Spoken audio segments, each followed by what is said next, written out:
The quiet streets of Silver Creek held a heavy tension that afternoon, broken only by the nervous shuffling of townspeople hurrying to get indoors before sunset. Shop owners locked their doors earlier than usual, casting worried glances at the darkening horizon. The once bustling mining town had become a place of whispers and fearful glances, all because of one man, Clayton "Black Jack" Mercer. Sheriff Eli Grayson stood at his office window, his weathered face reflecting in the dusty glass as he watched another day slip away. His silver badge caught the fading light, a reminder of the promise he'd made to protect this town. But lately that promise felt heavier than ever. "Sheriff!" The door burst open as young Tommy Miller rushed in, his face pale with panic. "They hit another stagecoach, just outside Miller's Creek." Grayson's jaw tightened as he grabbed his coat. "Anyone hurt?" "Mr. Peterson's pretty bad off. Doc's with him now. But Sheriff," Tommy's voice trembled, "they left something for you." At the scene, Grayson found the stagecoach stripped clean, its passengers still shaken. But what caught his eye was the message carved deep into the wooden door. "Your badge won't protect them forever." Back in town, whispers followed the sheriff as he made his rounds. The saloon, usually alive with piano music and laughter, now felt like a funeral parlor. Old Tim, the barkeep, polished the same glass over and over, his hands shaking slightly. "How long are you going to let this go on, Sheriff?" someone called out. "Mercer's gang is getting bolder. Soon they'll be running this town." Grayson turned slowly, his eyes scanning the crowd. These were good people, honest folk who'd built lives here. Now fear had turned them into shadows of themselves. A woman stepped forward, Sarah Peterson, wife of the injured stagecoach driver. "My husband always said you were different from other lawmen, Sheriff. Said you had something special in you, but maybe he was wrong. Maybe you're just afraid like the rest of us." The words hung in the air like gun smoke. Grayson felt every eye in the place on him, waiting for his response. But before he could speak, another voice cut through the tension. "Black Jack's calling you out, Sheriff," a trail rider announced from the doorway. "Says it's time to settle this once and for all." The saloon fell silent. Grayson's hand instinctively moved to his holster, feeling the worn grip of his revolver. He knew this day would come. The day when his past and present would collide in a shower of lead and blood. If you're enjoying this tale of justice and redemption in the Old West, hit that subscribe button. Let me know in the comments where you're watching from, and if you've ever faced a moment where you had to stand up against impossible odds. As the tense night settled over Silver Creek, Sheriff Eli Grayson sat alone in his office, an old tin cup of whiskey untouched before him. His weathered fingers traced the well-worn handle of his revolver, each scratch and nick telling a story from his past life, a life he'd tried hard to leave behind. 20 years ago, they called him the Iron Phantom. Not because he was particularly fast, though he was, but because he never seemed to die. 7 duels in 1 year, they said, and each time his opponent's bullets seemed to pass right through him like he was made of smoke. The nickname stuck, even though Grayson had done his best to bury it along with his gunfighter's reputation. Dwelling on old ghosts? Martha, the saloon owner, appeared in his doorway. Her dark hair was streaked with gray, her eyes carrying the weight of someone who'd seen too much violence. She set a fresh bottle on his desk, her wedding ring catching the lamplight, a reminder of another duel, another tragedy. "Not ghosts," Grayson replied, his voice rough with memory. "Just wondering if I've been fooling myself all these years, thinking I could leave it all behind." Outside, the sound of hooves thundered through the quiet streets. Grayson moved to the window, watching as Mercer's gang gathered at the edge of town. Their campfires dotted the darkness like fallen stars, each one representing another outlaw, ready to see blood spilled. "You know what Black Jack's capable of," Martha warned, her voice tight with concern. "My Thomas thought he could reason with men like that. Look where it got him." Grayson remembered that day clearly. Thomas had been Silver Creek's previous sheriff, gunned down in what was supposed to be a fair fight. But men like Mercer didn't fight fair. They fought to win, no matter the cost. A rider approached through the darkness, his horse's hooves kicking up dust in the moonlight. He carried a white flag, but his smile was all threat as he dismounted in front of the sheriff's office. "Evening, lawman," the rider sneered, pulling out a folded piece of paper. "Boss has a message for you." Grayson took the note, unfolding it carefully. The words were few but clear. "High noon tomorrow. Step down now and live, or meet me in the street and die like a man." "Tell your boss I'll be there," Grayson replied, his voice steady despite the cold knot forming in his gut. The rider's grin widened. "Brave words, Sheriff. Hope you've got the steel to back them up. Black Jack's killed 23 men in fair fights. Reckon you'll make 24. After the rider left, Martha's hand found Grayson's arm. "Eli, please. This town's not worth dying for." But Grayson's mind was already drifting back to his last gunfight, 15 years ago in a dusty street much like this one. He'd sworn then that he was done with killing, that he'd found a better way. Now, watching Mercer's campfires multiply in the distance, he wondered if he'd been lying to himself all along. "Every town's worth dying for, Martha," he said quietly. "Otherwise, what are we fighting to protect?" He pulled out his badge, studying how the lamplight played across its surface. Tomorrow, he'd either uphold everything it stood for or die trying. There was no middle ground, not anymore. As dawn broke over Silver Creek, the town seemed to hold its breath. Every shop remained closed. Every window shuttered against the coming storm. News of the impending duel had spread like wildfire, and with it came the crushing weight of inevitability. In the church, Reverend Miller led an impromptu prayer service, though his words seemed hollow against the gravity of what was to come. "The Lord protects the righteous," he proclaimed, but his voice trembled with uncertainty. At the general store, old Sam Wilson was packing his wagon. "Ain't no shame in leaving," he told anyone who'd listen. "Sheriff's a good man, but he's fighting yesterday's battles. Black Jack's got too many men, too many guns. This town ain't worth dying for." Martha stood in her empty saloon, wiping down tables that didn't need cleaning. Her hands stopped when she reached the spot where her husband had sat his last morning alive. Thomas had been just as determined, just as sure of his cause. She still remembered his words, "Someone has to take a stand, dear. Might as well be me." The door creaked open and Sheriff Grayson stepped in, his boots leaving dusty prints on the wooden floor. Martha didn't turn around. "Come to say goodbye?" "Come for coffee," he replied, settling into his usual chair. "Figured you'd be open, even today." "You're a fool, Eli Grayson," Martha said, finally facing him. Her eyes glistened with unshed tears. "Thomas thought he could be a hero too, thought he could face down evil with nothing but a badge and a gun. You saw what they did to him." Grayson accepted the coffee she poured, though neither of them mentioned how her hands shook. "Thomas was a good man. He fought for what was right. And he died for it." Martha's cup clattered against the saucer. "Just like you will. These people, they're not worth it, Eli. They'll watch you die, then welcome Mercer's gang with open arms just to save their own skins." Outside, a group of townspeople had gathered, their voices rising in argument. Through the window, Grayson could see young Billy Thompson, the blacksmith's son, arguing with his father. "We should fight!" Billy shouted. "The sheriff's willing to die for us, and we're just going to hide?" "You don't understand, son," his father replied, pulling him away. "This ain't our fight." Grayson sipped his coffee, letting the bitter warmth spread through him. "Maybe they're right, Martha. Maybe this isn't their fight, but it's mine." "Why?" she demanded. "Because of some oath you took? Because of that tin star on your chest? Because if not me, then who?" Grayson stood, placing a coin on the table despite Martha's protests. Someone has to say enough.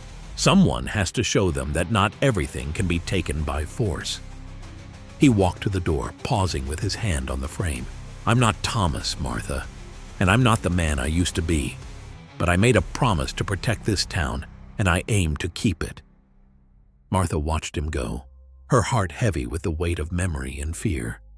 Outside, the sun climbed higher, bringing them all closer to the moment of truth. In his small house at the edge of town, Sheriff Grayson knelt before an old trunk, his fingers tracing the rusty lock. He hadn't opened it in 15 years and hadn't needed to. Inside lay more than just a gun. It held the remnants of a life he'd tried to forget. The key turned with difficulty, years of disuse making the mechanism stubborn. As the lid creaked open, the smell of gun oil and leather filled the air. Wrapped in an old cloth lay his infamous six-shooter, the one that had earned him his reputation as the Iron Phantom. "Never thought I'd see that piece again," a gravelly voice said from the doorway. Grayson didn't need to turn to know who it was. Jake Lucky Miller, former outlaw turned rancher, stood there leaning on his cane. "Didn't invite you in, Jake," Grayson said, carefully unwrapping the weapon. "Door was open, figured you could use some friendly advice." Jake limped into the room, settling heavily into a chair. "Especially about Blackjack Mercer." The gun felt both familiar and strange in Grayson's hands. The custom grip still fit his palm perfectly, the weight unchanged by time. He checked the cylinder, the action still smooth as silk despite the years of disuse. "What do you know about Mercer?" Grayson asked, beginning to clean the weapon with practiced movements. Jake's face darkened. "Enough to know he doesn't fight fair. Man's got a trick up his sleeve in every gunfight. That's how he's stayed alive this long." Grayson's hands moved methodically, muscle memory taking over as he maintained the gun. "Tell me." He likes to position himself so the sun's in his opponent's eyes, keeps a derringer in his left sleeve. Sometimes one of his boys creates a distraction just before the draw. Jake leaned forward, his voice dropping. "But that's not what makes him dangerous." "What does?" "He studies his opponents, learn their tells, their habits. By the time you face him, he knows exactly how you're going to draw, where you're going to aim." Jake tapped his cane on the floor for emphasis. "That's why he's never lost." Grayson stood, moving to the window where he could see Mercer's camp in the distance.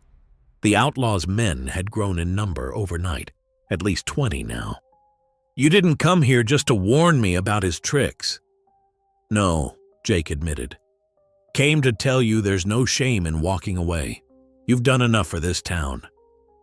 Grayson checked his aim with a revolver, muscle memory guiding his movements.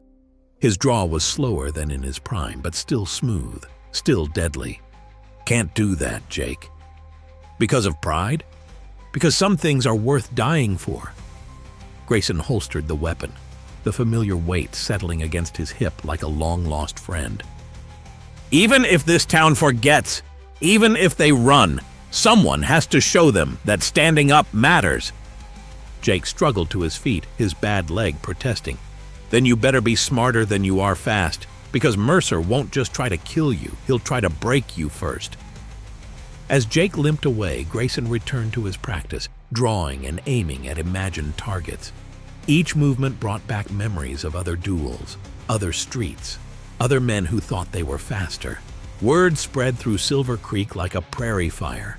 The duel would take place at high noon, right in the center of town. By mid-morning, the streets had taken on an eerie emptiness as families packed their wagons, fleeing what they feared would become a battleground.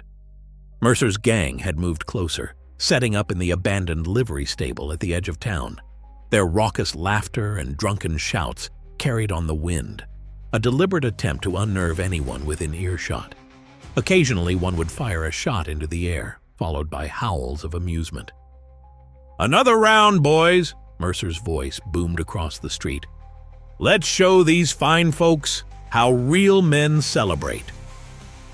Sheriff Grayson sat in his office, methodically checking his equipment.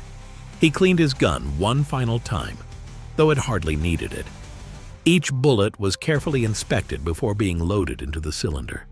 His movements were precise, unhurried, like a man preparing for any ordinary day.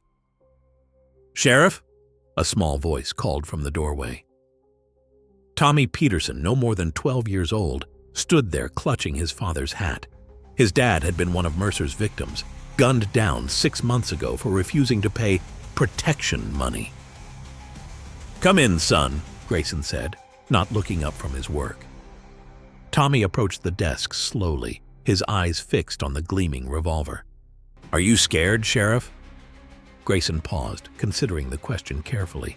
Every man should be scared in times like these, Tommy. Fear keeps us sharp, keeps us thinking. The trick is not letting it control you. Pa wasn't scared, Tommy said quietly. He stood up to them, just like you're doing. Your father was one of the bravest men I knew, Grayson replied, finally meeting the boy's eyes.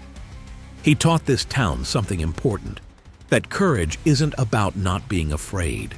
It's about doing what's right despite that fear. Outside, more shots rang out, followed by the sound of breaking glass. Mercer's men were getting bolder, moving through the streets like they already owned them.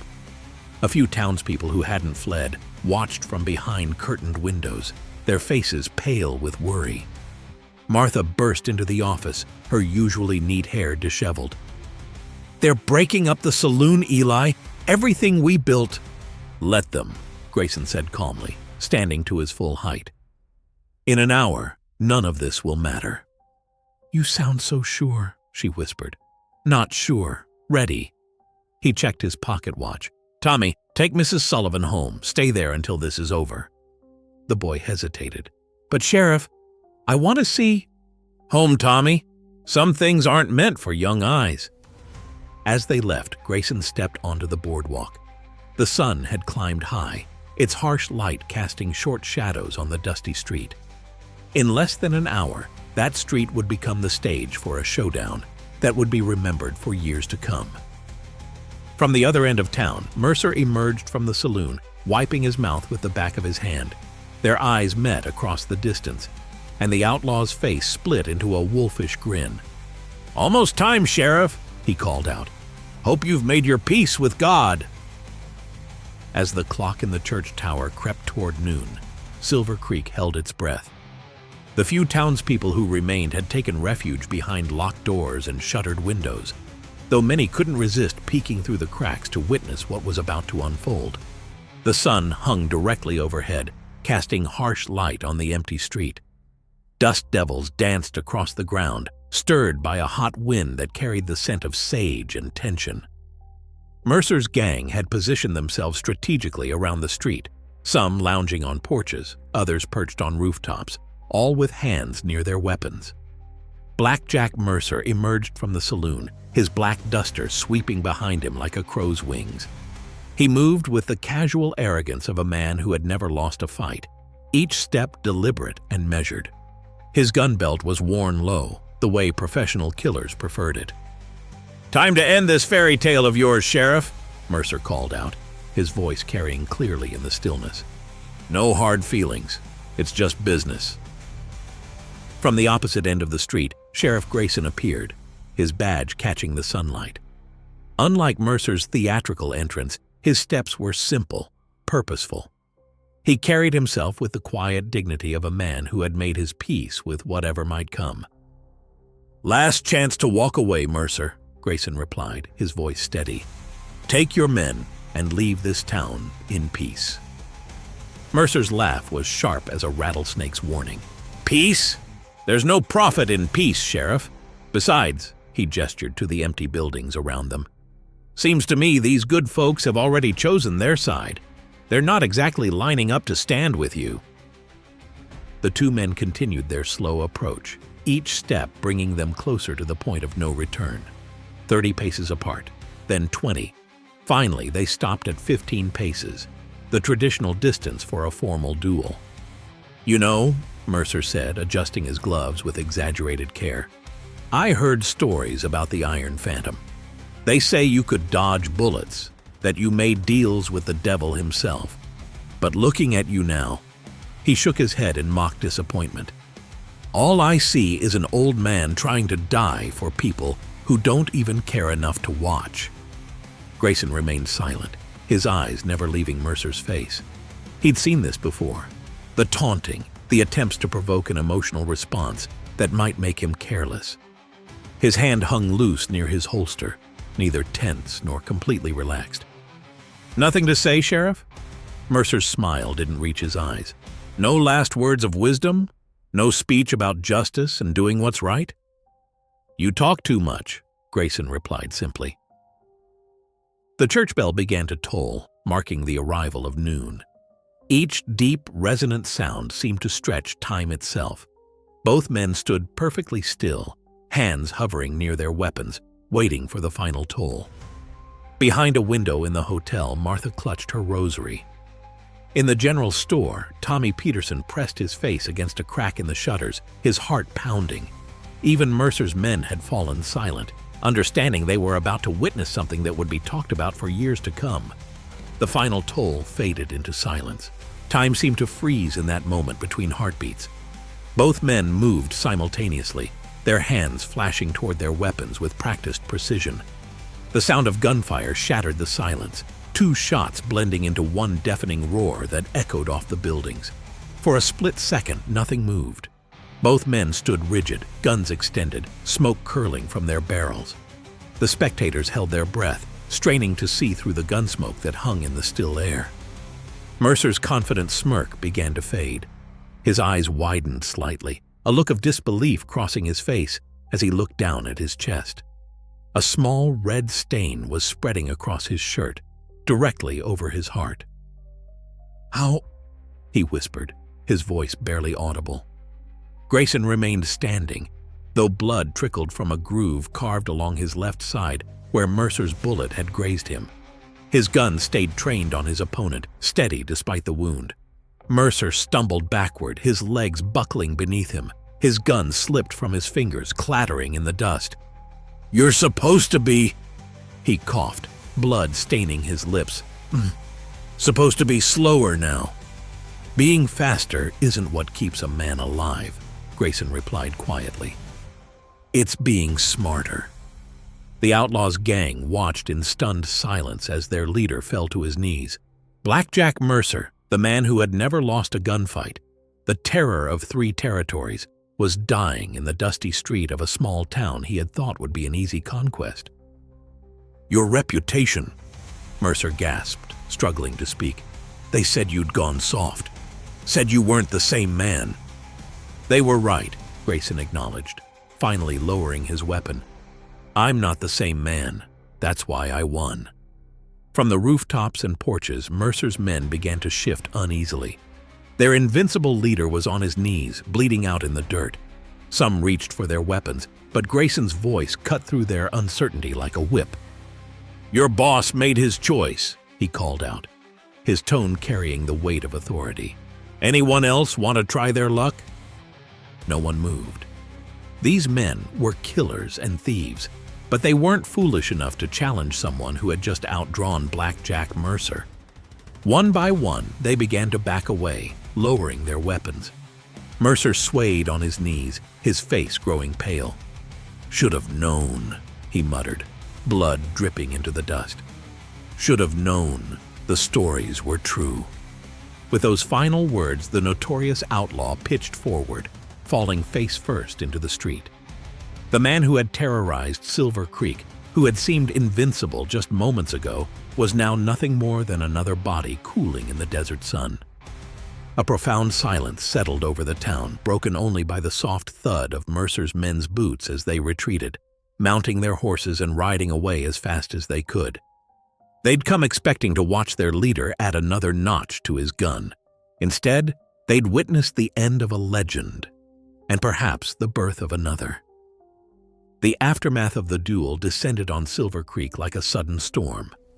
Sheriff Grayson stood in the street, one hand pressed against his bleeding side, watching as Mercer's gang scattered to the winds. The bullet grays burned like fire, but he'd survived worse, much worse. Doors began to creak open slowly, tentatively, as townspeople emerged from their hiding places. They moved like sleepwalkers, their eyes fixed on the scene before them, their sheriff standing tall, and the notorious Blackjack Mercer face down in the dust. "Someone get Doc Sanders," Grayson called out, his voice steady despite the pain. He didn't holster his weapon yet. Experience had taught him that the aftermath of a gunfight could be just as dangerous as the fight itself.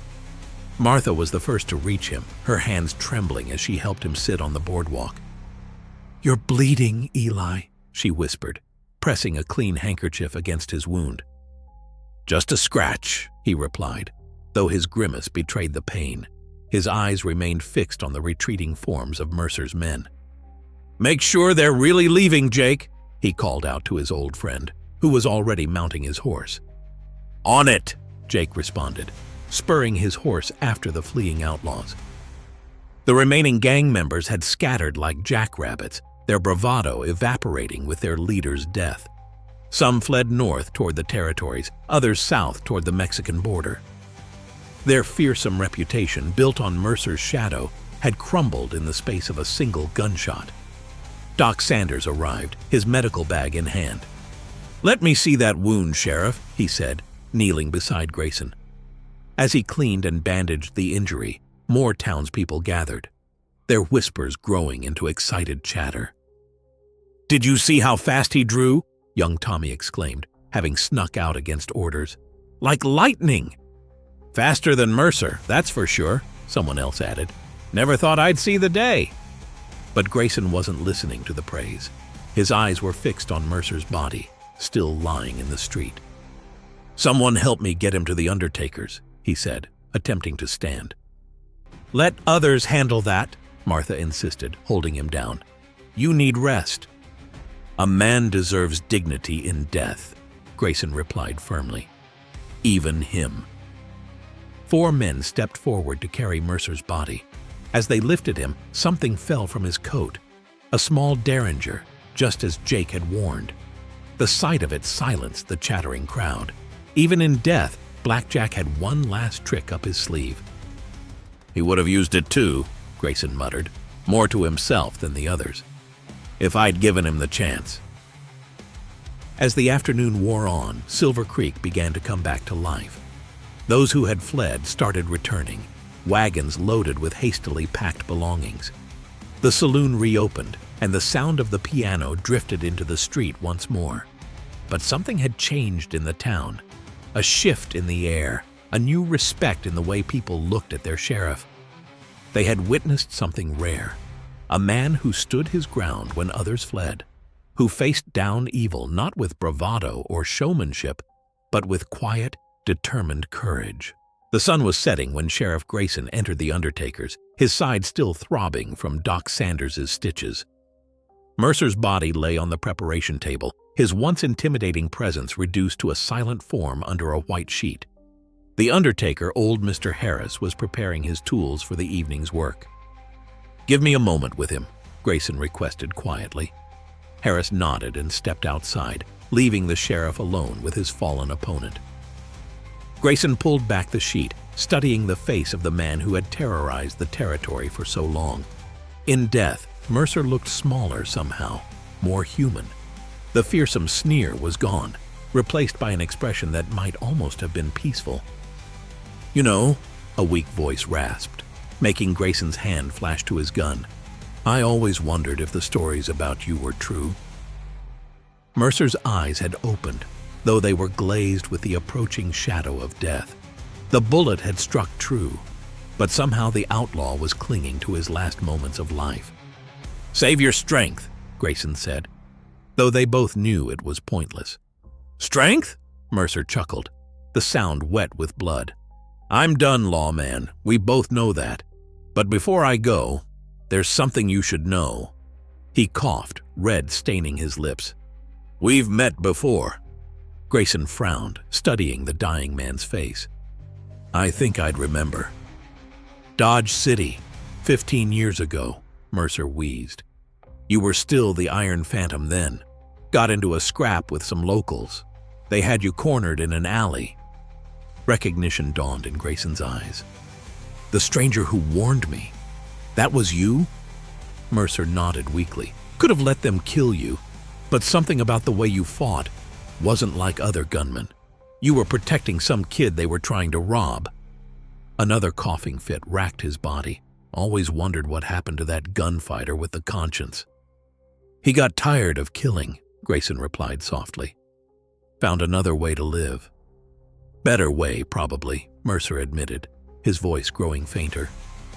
"Funny how things work out. Saved your life then, and now you've taken mine." A ghost of his old smirk crossed his face. "Guess we're even."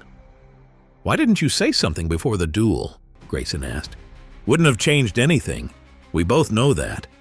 Mercer's breathing became more labored. "Besides, wanted to see if you were still as good as they said. Turns out, you're better." His eyes began to lose focus, but he managed one last whisper. "In another life, maybe we could have been friends." "Maybe," Grayson agreed, watching as the last spark of life faded from Blackjack Mercer's eyes. This time there was no doubt. The notorious outlaw was truly gone. The sheriff pulled the sheet back over Mercer's face, his movements gentle despite everything that had happened. He called the undertaker back in, then stepped out into the gathering darkness, carrying with him a new understanding of how thin the line was between the path he'd chosen and the one Mercer had taken.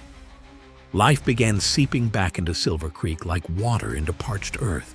Windows that had been shuttered for days opened to let in the fresh air. Children who had been kept indoors ventured out to play in the streets again. The shadow that had hung over the town was lifting, replaced by a cautious optimism. At the saloon, Martha had already begun repairs, sweeping up broken glass and straightening overturned tables. The piano player returned to his corner, filling the air with cheerful tunes that drifted out onto the street. Even the regular customers started trickling back in, each one greeting the sheriff with newfound respect as he made his way to the bar. "Yours?" Martha asked, already reaching for a clean glass. "If you're offering," Grayson replied, easing himself onto a stool, mindful of his injury. "On the house," she said, pouring him a measure of whiskey. Her eyes were bright with unshed tears. "Seems the least I can do for the man who saved our town."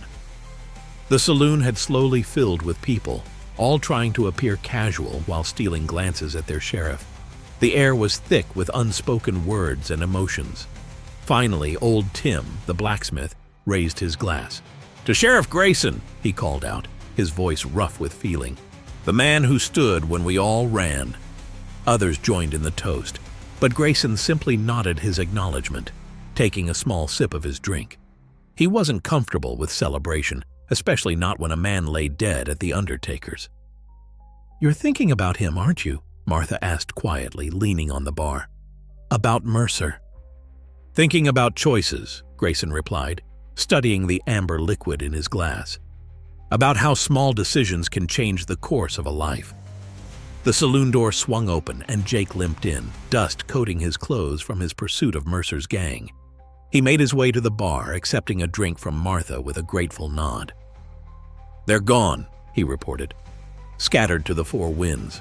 Word's already spreading about what happened here. Doubt any of them will show their faces in this territory again." The news sparked a fresh round of celebration from the patrons, but Grayson remained thoughtful. "Sometimes winning isn't the hardest part," he said, almost to himself. "It's living with what comes after." Martha reached across the bar, placing her hand over his. "Thomas would have been proud of what you did today. Not just the fight, but everything else. Standing up for what's right, protecting those who couldn't protect themselves." Grayson looked around the saloon, taking in the familiar faces of people he'd sworn to protect. They were no longer hiding in fear, no longer averting their eyes when they passed the sheriff's office. Something had changed in them, just as something had changed in the town itself. "Maybe," he said finally, finishing his drink.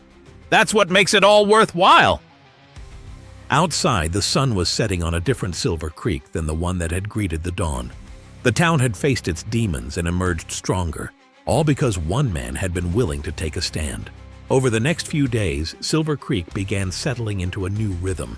The sheriff's wound was healing well under Doc Sanders' care, though the old physician insisted on daily checkups. Grayson spent these quiet mornings in his office, reflecting on the events that had transformed the town. Through his window, he could see workers repairing the damage left by Mercer's gang. The saloon's broken windows were being replaced, storefronts repainted, and the street where the duel had taken place was swept clean of any reminder of that fateful day. Yet the memory lingered in the way people carried themselves, in their newfound confidence. A knock at his door interrupted his thoughts. Young Billy Thompson stood there. his father's old revolver clutched nervously in his hands. "Sheriff," the boy began, his voice cracking slightly, "I was wondering if you could teach me to shoot." Grayson studied the young man carefully. He saw the same fire in Billy's eyes that he'd once seen in his own reflection, years ago. The desire to be strong, to protect others, to make a difference. "Why do you want to learn?" Grayson asked, gesturing for Billy to sit. "Because of what you did," Billy replied earnestly. "You showed us that one person can make a difference, can stand up against evil. I want to be like that." Grayson stood slowly, mindful of his healing wound, and walked to where his gun belt hung on its peg. "There's something you need to understand about guns, Billy. They're not about being brave or making a difference. They're tools, and like any tool, they can build or destroy." He lifted the weapon that had killed Mercer, showing it to the boy. "This gun has taken more lives than I care to count. Each one of them left a mark, not just on the people they left behind, but on me. Fighting should always be the last option, not the first." Billy's enthusiasm dimmed slightly. "But you used it to save the town." "I used it because I had no choice," Grayson corrected gently. "The real strength isn't in knowing how to fight. It's in knowing when not to." He returned the gun to its holster and sat back down. "If you want to make a difference, start by learning to solve problems without violence. Learn to read people, to understand them. That's what really keeps the peace." The boy nodded slowly, his father's revolver suddenly feeling heavier in his hands. "I think I understand, Sheriff." "Good," Grayson smiled slightly. "Now why don't you help me with my rounds? I'll show you what really makes a town safe." As they walked the streets together, Grayson pointed out the small things that many people missed. How a friendly word could diffuse tension, how being present and alert could prevent trouble before it started, and how respect earned was worth more than respect demanded at gunpoint. The lesson wasn't what Billy had expected, but it was one he would never forget. Sometimes the greatest acts of courage had nothing to do with guns or glory, but with the quiet dedication to doing what was right, day after day. The next morning, Sheriff Grayson rode out alone to Mercer's hideout, following tracks that led into the rugged hills north of town. The journey took several hours, winding through narrow canyons until he came upon a well-hidden cabin nestled against a cliff face. The hideout was exactly as Mercer's men had left it, dishes still on the table, cards scattered across the floor, half-empty bottles of whiskey gathering dust. It was as if the place itself was frozen in time, waiting for its master's return. Grayson dismounted carefully, his wound still tender. He pushed open the creaking door, sunlight streaming in to illuminate years of outlaw history. On the walls hung wanted posters, some for Mercer himself, others for members of his gang. But what caught Grayson's eye was a leather-bound journal sitting on a crude desk in the corner. Picking it up, he settled into a chair and began to read. The journal's pages revealed a different side of Blackjack Mercer, one that few had ever seen. The earliest entries were from his youth, telling the story of a young man who'd lost his family to raiders, who'd been forced to survive by any means necessary. "Found work as a ranch hand today," one entry read. "Honest work, good people. Maybe this is my chance to start fresh. But the memories won't let me sleep. Every time I close my eyes, I see them falling, hear Ma screaming. Some wounds don't heal." Grayson turned the pages carefully, watching through Mercer's words as a desperate young man slowly transformed into the ruthless outlaw he would become. Each decision, each compromise, each step down a darker path was documented with surprising clarity. "Killed a man today," a later entry stated. "He drew first, but that's not why I did it. Did it because I could, because it felt like power. God help me. I'm becoming the very thing I used to hate." Standing, Grayson moved through the cabin, finding more pieces of Mercer's life. A photograph of a young woman, her name Sarah, written on the back. Letters that were never sent. Dreams that were never realized. In a locked chest, he discovered more recent papers, plans for future robberies, maps of potential targets, lists of corrupt officials who could be bribed. The extent of Mercer's operation was larger than anyone had suspected. "You weren't born bad," Grayson muttered, gathering the evidence. "You were made that way, one choice at a time." As the sun began to set, Grayson did what he'd come to do. He dug a grave behind the cabin, marking it with a simple wooden cross.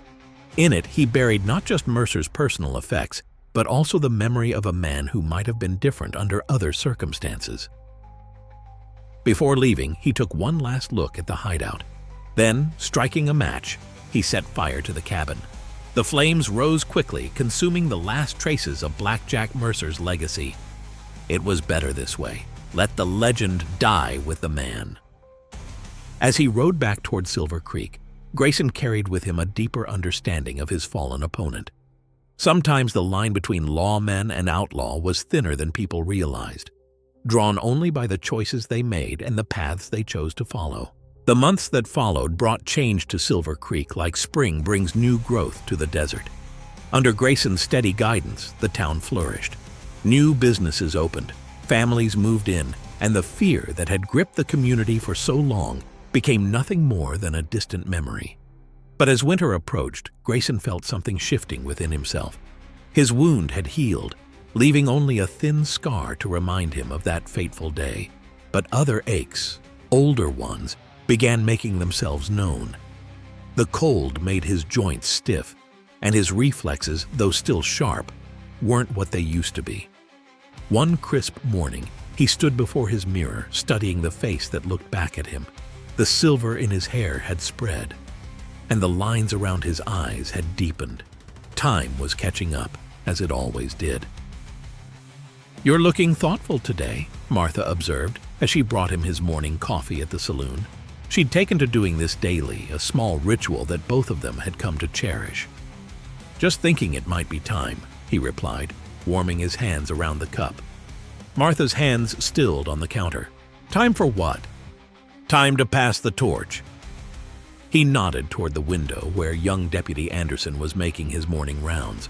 The deputy had proven himself capable over the past months, showing the same quiet strength that Grayson valued more than fast guns or fierce reputations.